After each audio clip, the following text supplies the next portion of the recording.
wie ihr seht, im Rosengarten. Und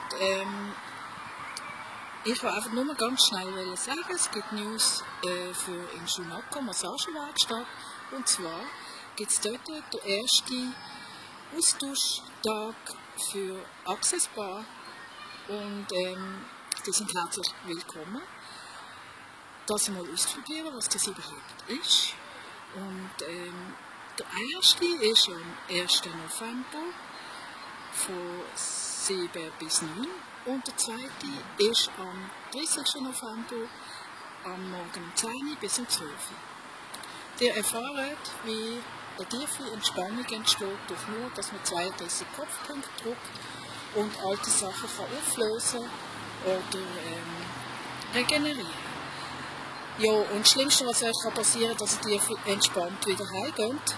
Und das Beste, was passieren kann, ist, dass sich etwas ändert in eurem Leben. Und ja, und dabei werden noch Knabbereien, Getränke. Und der Kostenpunkt ist für diejenigen, die es ausprobieren wollen, eine Stunde kostet 45 Franken. Und die den Kurs schon gemacht haben, die kommen für 20 Franken.